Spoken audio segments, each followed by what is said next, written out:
आजकल साबुन से हाथ धोना, हैंड वॉश से हाथ धोना, सैनिटाइजर का यूज करना हमारी दिनचर्या का एक महत्वपूर्ण हिस्सा बन चुका है। यही चीज अगर हम काफी पहले से करते आ रहे होते, कम से कम साबुन से हाथ धो रहे होते, ये चीज आपके शहर में ना केवल गांव में, कस्बों में, अगर हर जगह जिस तरीके से आज अपनाई जा रही है, ऐसा अगर शुरू से अपनाया जाता तो काफी सारे डिजीज को, काफी सारे प्रॉब्लम को हम होने से पहले ही कंट्रोल कर सकते थे।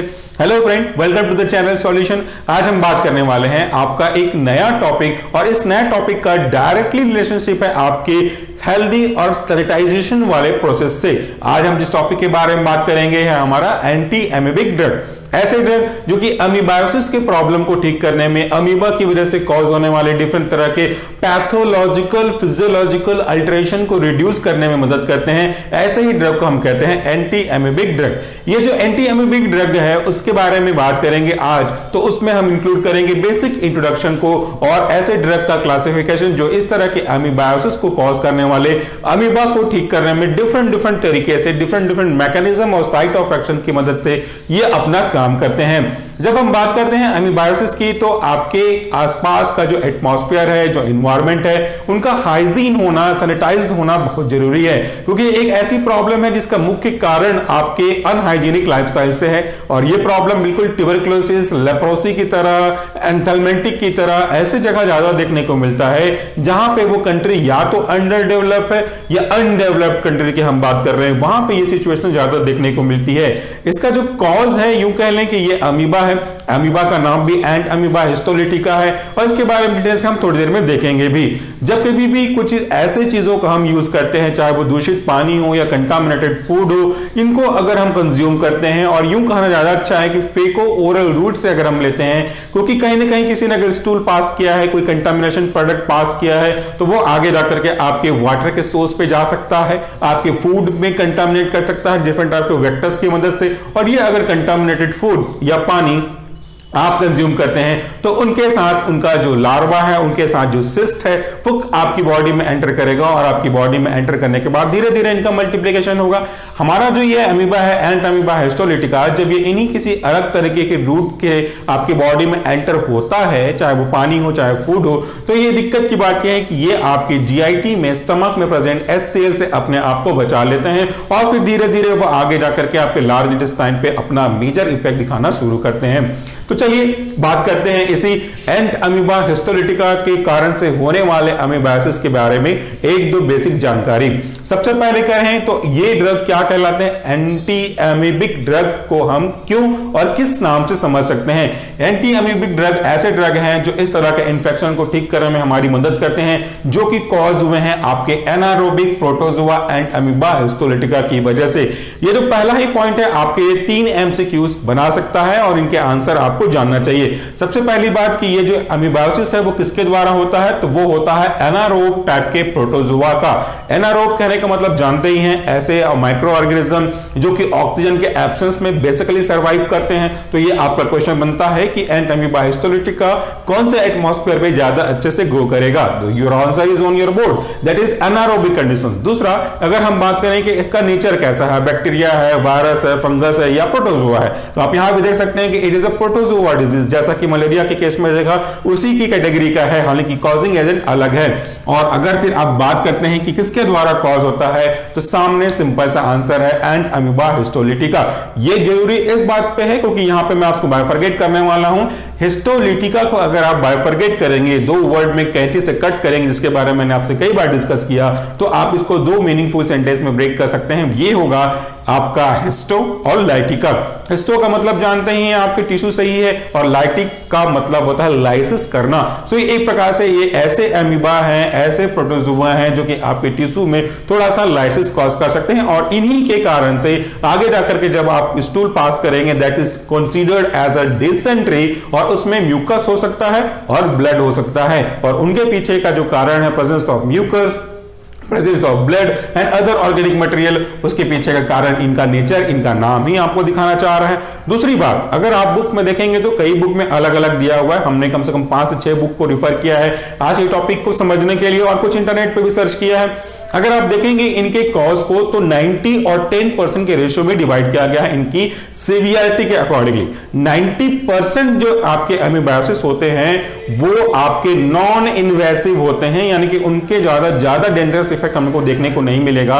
These are not very serious और सीवियर। जबकि जो 10% है वो इन्वेसिव होते हैं, वो आप नाम समझ सकते हैं, वो आपके लार्ज इंटेस्टाइन के पार्ट जिसको हम लोग कोलोन बोलते हैं उन पर ज्यादा अफेक्ट करेंगे और ये मेजर प्रॉब्लम हो सकता है। अगर हम बात करते हैं इनके और आगे मूवमेंट की, तो ये जो इन्वेसिव फेज है 10%, उसमें होता क्या है जनरली, एक सुपरफिशियली जानकारी मैं आपको बता दूं कि ये आपके लार्ज इंटेस्टाइन कोलोन से होते हुए कभी कभी आपके ब्लड स्ट्रीम में पहुंचता है, ब्लड स्ट्रीम से होता हुआ मोस्ट ऑफ द केस ये आपके लीवर में पहुंचता है, और कभी कभी केस में देखने को मिलता है कि आपके लंग्स में भी इफेक्ट कर सकता है, और बहुत रेयर केस में देखने को मिला है कि वो आपके ब्रेन में भी जाकर के सिस्ट का फॉर्मेशन कर सकता है, एसाइड्स का फॉर्मेशन कर सकता है। So it is 10% is very severe.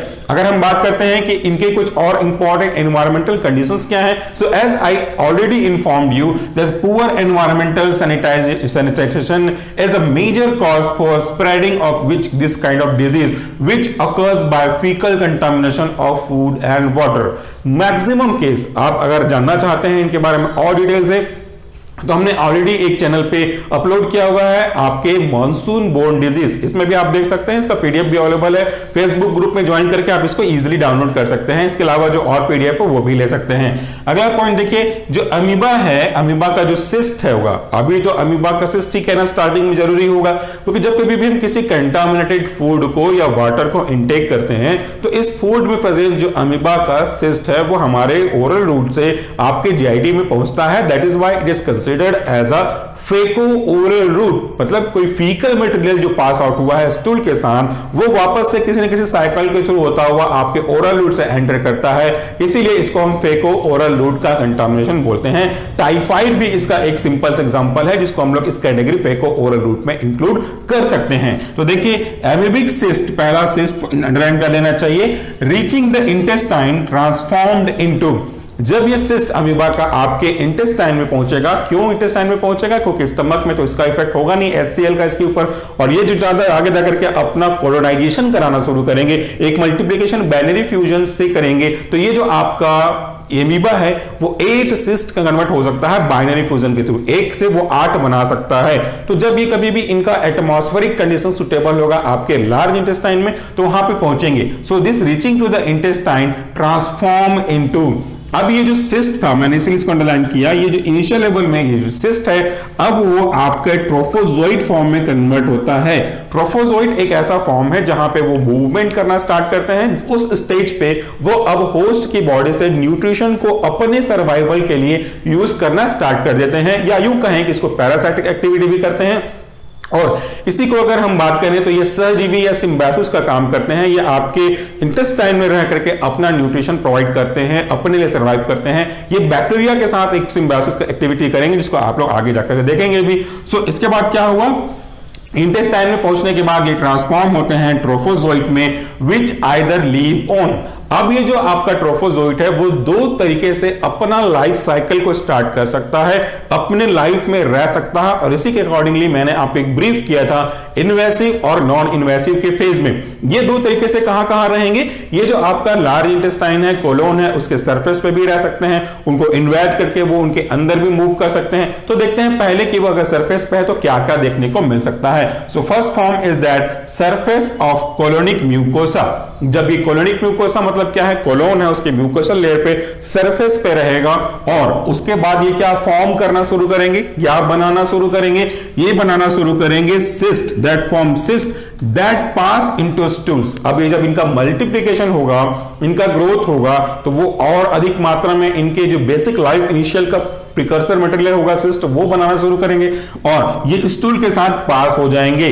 और देखिए, स्टूल के साथ पास होंगे तो वो ठीक है, चलो कोई नहीं, वो निकल रहा है, लेकिन इसके साथ साथ ये प्रोपगेट करना शुरू करेंगे, और प्रोपगेट होने की वजह से ये और ज्यादा मल्टीप्लाई इस तरह से ये होते रहेंगे। सो आपको वो प्रॉब्लम कॉज कर सकता है कुछ हद तक ये एसिम्प्टोमेटिक भी हो सकते हैं क्योंकि ये नॉन इन्वेसिव फेज में है, तो ये एक प्रकार से आपको सिम्टम दिखा भी सकते हैं और आपको सिम्टम नहीं भी दिखा सकते। लेकिन जो दूसरा फेज है वो थोड़ा ध्यान देने वाली बात है कि it is invade the mucosa. अब वो इन म्यूकोसा पे इन्वेड करना स्टार्ट करेंगे, उनके अंदर धीरे धीरे पेनिट्रेट करना स्टार्ट करेंगे और ये अल्सर के लिए बनाने के लिए भी रिस्पॉन्सिबल है। तो जब ये म्यूकोसा में इन्वेड करना शुरू करेंगे, धीरे धीरे एक ये आपके कोनिकल फ्लास्क जैसा स्ट्रक्चर बनाने लगते हैं। अगर आप केडी त्रिपाठी में देखेंगे तो आपको दिखेगा इस तरह का स्ट्रक्चर, वो आपको इन्वेस्ट करना स्टार्ट करेंगे और इसकी वजह से जो हमारा इम्यून सिस्टम है वो वहां पे आकर के उस प्रोसेस को कंट्रोल करने की कोशिश करता है और म्यूकस का काम ही सारा फॉर्मेशन होने लगता है। So invade the mucosa cause acute dysentery with blood and mucosa in stool. यहां पे पहले रुकता हूं, फिर मैं आगे बात करूंगा। अब ये जो डिसेंट्री है वो क्या है और उसके साथ क्या देखने को मिलता है। मोस्ट ऑफ द केस मेरे स्टूडेंट कई बार जब हम लोग इस टॉपिक को डिस्कस किया करते हैं तो वो पूछते हैं what is the basic difference between dysentery and diarrhoea. Diarrhoea के बारे में आपने पढ़ा हुआ है, डायरिया में कहीं भी आपने ये नहीं देखा होगा कि जो स्टूल पास हो रहा है उसमें म्यूकस होगा या ब्लड होगा।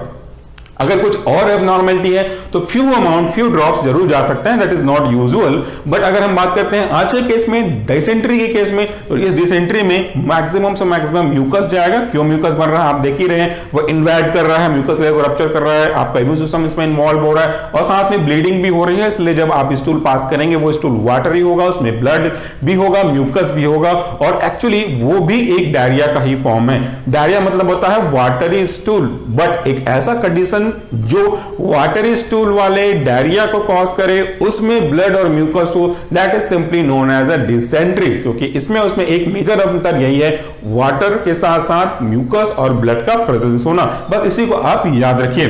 तो ये एक कंडीशन देखने को मिल सकता है अगर वो इन्वेड होते हैं, शुरू करते हैं। और अगर आप देखिए यहां पे तो एक्यूट की बात लिखा हुआ है, जो थोड़ी देर के लिए स्टार्ट होगा, थोड़ी देर बाद ठीक भी हो जाएगा, लेकिन इसके अलावा ये क्रोनिक कंडीशंस भी कॉज कर सकता है और इसी कारण से आपके इंटेस्टाइनल एमीबायोसिस की प्रॉब्लम हो सकती है और काफी सारे लोगों को यह प्रॉब्लम होता है। एक बेसिक सर्वे के अकॉर्डिंगली एक रिसर्च पेपर में यह बात भी सामने आई है, मैं उसको शेयर करना नहीं चाहता आपके साथ अभी, लेकिन उसके बारे में एक जो पॉइंट है वो यहां पे डिस्कस कर देता हूं। एमीबायोसिस का एक मेजर कारण यह भी देखने को मिला है कि अगर हम कॉमन टॉयलेट को यूज करते हैं जहां पे प्रॉपर हाइजीनिक नहीं होता, in most of the case hostels की अगर बात करें, नॉट ऑल कंडीशन अप्लाइड, जहां पे हाइजीनिक मेंटेन नहीं रखा जाता, तो अगर यह कोई सार्वजनिक शौचालय यूज करते हैं तो कौन से पर्टिकुलर व्यक्ति को एमीबायोसिस की सीवियर प्रॉब्लम है, उसने उस टॉयलेट को यूज किया है और उसके प्रॉब्लम की वजह से जब आप जाएंगे तो फिर से वो कंटामिनेट होने की संभावना हो सकती है। तो ये एक मेजर कॉज इंडिकेट किया गया है। तो ये बात हो गई आपके एक्यूट के बारे में भी और क्रोनिक के बारे में भी। देखिए एक नोट लेके चलते हैं, नोट लेके चलते हैं। इसमें जो ये नोट है वो कहता है ओकेजनली द ट्रोफोजोइट, जो मूव करने वाले फॉर्म होते हैं आपके अमीबा के, जो न्यूट्रिएंट लेना स्टार्ट करते हैं होस्ट से, वो ओकेजनल में जो आपके ट्रोफोजोइट हैं वो आपके पास होते हैं ब्लड स्ट्रीम में। जैसा मैं आपको कह रहा था, इसको समझाने के लिए छोटा सा डायग्राम जरूर यूज करूंगा। ये मान लेते हैं आपका इंटेस्टाइन है, यहां से ये आपके इन्वेड होना शुरू करते हैं और कुछ में ये आपके ब्लड स्ट्रीम में भी पहुंचते हैं और इस ब्लड, अब ये थोड़ी देर के लिए मान लें कि आपको ब्लड स्ट्रीम में, तो इस ब्लड स्ट्रीम से होते हुए मूव करते रहते हैं। ब्लड स्ट्रीम में मूव होने के बाद धीरे धीरे ये आपके लीवर तक पहुंचते हैं पोर्टल वेन के थ्रू। देखिए reach the liver via portal vein and cause amoebiasis liver abscess. Amoebiasis liver abscess का मतलब यह होता है कि आपके लीवर में एक पस का, एक जिसको हम लोग हिंदी में बोलते हैं मवाद, इस तरह के पस का, मवाद का एक्यूमुलेशन स्टार्ट करता है। कुछ केस में ये आपके लंग्स में भी जा सकते हैं और बहुत कम केस में, rare of the rare case में ये आपके ब्रेन में भी जाकर के एब्सेस का फॉर्मेशन कर सकते हैं और वो बहुत डेंजरस होगा, लेकिन ऐसी संभावना बहुत कम देखने को मिली है। आगे बात करें इन द टिश्यू, अगर हम टिश्यू के बारे में बात करते हैं, सुपरफिशियल लेवल पे बात करते हैं, तो ओनली ट्रोफोजोइड्स आर प्रेजेंट। याद रखिएगा ये क्वेश्चन बनने की संभावना है जब आप इस चीज का ऑनलाइन टेस्ट देंगे इसी वीडियो को देखने के बाद डिस्क्रिप्शन में, तो आप जरूर देखिएगा। तो ये आपके ट्रोफोजोइट होते हैं और ये आपके ट्रोफोजोइट ही प्रेजेंट होंगे टिश्यू में, सिस्ट का फॉर्मेशन नहीं होगा। उसके बाद देखिए tissue phase is always secondary, ये भी एक इंपॉर्टेंट है जनरल नॉलेज के पॉइंट ऑफ व्यू से। जो टिश्यू फेज है वो सेकेंडरी होता है टू इंटेस्टाइनल एमोबियासिस, यानी कि ये एसिम्प्टोमेटिक भी हो सकता है। जैसा मैंने कहा टिश्यू स्टेज होगा और इंटेस्टाइनल स्टेज होगा। टिश्यू पे है ऊपर पे तो वो उतना ज्यादा डेंजरस नहीं है, जबकि इंटेस्टाइनल के इन्वेडिंग अगर हो चुकी है तो काफी ज्यादा डेंजरस होगा। तो हमारा प्राइमरी कंसर्न आपका इंटेस्टाइनल पार्ट होगा, सेकेंडरी कंसर्न इस तरह के टिश्यू से होंगे। फिर देखिए, in colonic lumen and amoeba live in symbiotic relationship with bacteria. First full stop. अगर हम बात करते हैं एंट अमीबा हिस्टोलिटिका की, तो हमारे इंटेस्टाइन में ये जो कुछ अच्छे बैक्टीरिया पाए जाते हैं उनके साथ ये सिम्बायोसिस रूप से काम करते हैं, वो एक दूसरे को लाइफ साइकिल में सपोर्ट करते हुए चलते हैं। तो इसी को एक अगर दूसरे तरीके से पढ़ा जाए तो, अगर वो इस तरीके से नहीं, इसको हम ठीक करने के पॉइंट ऑफ व्यू से समझें तो जब दोनों साथ साथ मिलकर के रह रहे हैं तो देखिए, reduction in the colonic bacteria can also reduce the amoebiasis count और लोअर और देयर प्रेजेंस। तो ये एक इनवर्सली और डायरेक्टली दोनों तरफ से बात हो रही है। फिर बात करते हैं द ब्राजील रूट, ये जनरल नॉलेज के पॉइंट ऑफ व्यू से ही है। द ब्राजील रूट, या इसी को हम लोग बोल सकते हैं cephaelis ipecacuanha, were used to treat this kind of amoebiasis. और इसका जो एक कंटेंट था वो एमेटिन भी था, जिसको आप लोग जानते हैं, आपने कई बार पढ़ा है, एमेटिक ड्रग के रूप में भी पढ़ा है और दूसरे केस में भी हमने इसके बारे में पढ़ा है। सो ये जो एमेटिन था ये उसी फॉर्म से, उसी पर्टिकुलर पार्ट से ऑब्टेन किया गया था और ये एक अच्छा एंटी अमीबिक ड्रग के रूप में यूज होता है। तो ये अभी जो आपने इस व्हाइट बोर्ड सेक्शन में देखा वो केवल एक इंट्रोडक्शन मात्र था। अब हम बात करने वाले हैं इसका क्लासिफिकेशन का, जिसके लिए मैं आपको पावर पॉइंट साइट पे लेके चलूंगा। मैं आपसे दोबारा कह रहा हूं, जब आप ये वीडियो पूरा देखेंगे तो एक बार जरूर आप डिस्क्रिप्शन बॉक्स में जाइए, वहां पे ऑनलाइन टेस्ट है, इसे जरूर पार्टिसिपेट करें। चलते हैं क्लासिफिकेशन की ओर। व्हाइट बोर्ड सेक्शन में एंटी अमीबिक ड्रग का बेसिक इंट्रोडक्शन देखने के बाद चलिए अब हम बात कर लेते हैं ऐसे ड्रग के क्लासिफिकेशन जो कि आपके, मेरे या किसी भी होस्ट की बॉडी के अंदर डेवलप हो रहे अमीबा को किल करने का काम करते हैं। ऐसे ही ड्रग को तो हम एंटी अमीबिक ड्रग कहते हैं। एंटी अमीबिक ड्रग का क्लासिफिकेशन देखना इसलिए भी जरूरी है क्योंकि इनमें से काफी सारे क्वेश्चन आपके जीपैट में आते हैं उनके साइट ऑफ एक्शन के अकॉर्डिंगली, और आगे आने वाले वीडियो में जब हम बात करेंगे एक एक इंडिविजुअल ड्रग का फार्माकोलॉजी, उनका मैकेनिज्म ऑफ एक्शन, तो ये आपका क्लासिफिकेशन वहां पे आपकी काफी मदद करेगा। अगर हम क्लासिफाई करते हैं एंटी अमीबिक ड्रग को तो दो मेन क्लास यहां पे हमने देखे हुए हैं as per the reference of KD Tripathi. पहला है आपका टिश्यू एमीबोसाइट्स और दूसरा होगा आपका ल्यूमिनल एमीबोसाइट्स। इस टिश्यू एमीबोसाइट्स को और उनके साइट ऑफ एक्शन के हिसाब से बाइफरगेट किया गया है रेस्पेक्टिवली, और ये दो मेन क्लास है इंटेस्टाइनल एंड एक्स्ट्रा इंटेस्टाइनल एमीबायोसिस। यहाँ पे दोनों तरह काम करेंगे, इंटेस्टाइनल में भी काम करेंगे और एक्स्ट्रा इंटेस्टाइनल पार्ट पे भी काम करेंगे, जबकि दूसरा होगा उनके साइट ऑफ एक्शन के accordingly for extra intestinal amoebiasis only. इस तरह के जो ड्रग हैं वो केवल और केवल एक्स्ट्रा इंटेस्टाइनल पार्ट में अगर एमीबायोसिस ग्रो हो रहा होगा तो उसको कंट्रोल, उसको किल करने में हमारी मदद करेंगे। अब रेस्पेक्टिव क्लास के अकॉर्डिंगली उनके एग्जांपल की अगर हम बात करते हैं तो देखिए, इंटेस्टाइनल एंड एक्स्ट्रा इंटेस्टाइनल एमीबायोसिस के अंदर नाइट्रोइमिडाजोल एक इंपॉर्टेंट ड्रग का क्लास है, और इसके अंदर का जो एग्जांपल अगर आप देखना चाहेंगे तो वह है मेट्रोनिडाजोल। इसको भी हमने पढ़ा हुआ है, टिनिडाजोल, शिनिडाजोल, ऑर्निडाजोल और स्ट्रानिडाजोल, ये काफी इंपॉर्टेंट ड्रग हैं। इनमें से सबसे ज्यादा इंपॉर्टेंट अगर मैं कहूं आपके एग्जाम के पॉइंट ऑफ व्यू के लिए तो वो आपका मेट्रोनिडाजोल ही होगा। दूसरा इसी के अंदर का एक और क्लास है केमिकल नेचर के अकॉर्डिंगली, वो है अल्कलॉइड, और इस अल्कलॉइड के अंदर का एग्जांपल है इमेटिन, जिसके बारे में मैंने आपको बताया व्हाइट बोर्ड सेक्शन में। इमेटिन के साथ साथ डाईहाइड्रो इमेटिन भी यूज होता है। दूसरा, ऐसे ड्रग जो केवल एक्स्ट्रा इंटेस्टाइनल एमीबायोसिस के लिए यूज होते हैं उनके अंदर का बहुत ही इंपॉर्टेंट एग्जांपल है क्लोरोक्विन, और इसे आपने अभी अभी एंटी मलेरियल ड्रग के अंदर भी देखा हुआ है। तो ये हो गया हमारा पहला क्लास। दूसरा क्लास हमारा ल्यूमिनल एमीबोसाइट्स का एग्जांपल है और उसके सब क्लास हैं। पहला अमाइड्स, ये जो अमाइड है उसके अंदर का एग्जांपल है डिलोक्सानाइड, फ्यूरेट और नीटाजोक्सानाइड। दूसरा, कुछ एंटीबायोटिक्स आएंगे जिसके बारे में हमने ऑलरेडी कीमोथेरेपी ऑफ एंटीबायोटिक्स में पढ़ा ही हुआ है। यह है टेट्रासाइक्लिन एंड पैरोमोमैक्सिन।